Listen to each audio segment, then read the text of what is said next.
ધની લો ગાડી અમે ગાંધીનગર જવા માટે નીકળી ગયા હતા લગ્ન પ્રસંગમાં જવા માટે।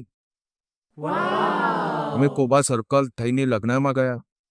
મેટ્રો સર્કલ પણ હતું। મેટ્રો સર્કલમાં ઘણી બધી ટ્રાફિક થઈ ગઈ હતી।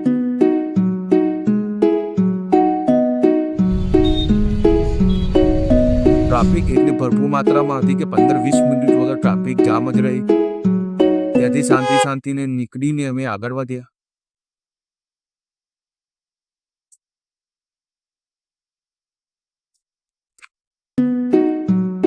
આગળ આવીને અમે મસ્ત લોકેશન વાળું જગ્યામાં જોયું કે સોલર પેનલની સાફ સફાઈ પણ થતી હતી।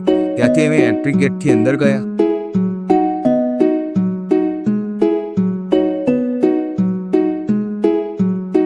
એન્ટ્રી ગેટ સારો સજાવ્યો હતો। ત્યાંથી કેસી મ્યુઝિકનો લાભ લીધો અને કેસીની મ્યુઝિક સાંભળી।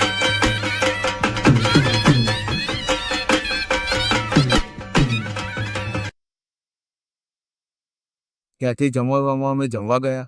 જમવામાં અલગ અલગ વેરાયટીનું ભોજન હતું, સારું હતું, ટેસ્ટી હતું। ત્યાંથી અમે ઘરે જવા માટે લક્ઝરી બસમાં નીકળી ગયા, પટેલ ટ્રાવેલર્સ। ત્યાંથી ગ્રીપ સિટી વાળા રોડેથી અમે આગળ આવ્યા। ત્યાંથી દેગામથી સાણોદ જવા માટે રિક્ષામાં અમે ઘરે આવ્યા। રિક્ષા શાંતિથી ચાલતી હતી। ત્યાંથી ગુડ નાઇટ, જય માતાજી ઓલ ફ્રેન્ડ્સ।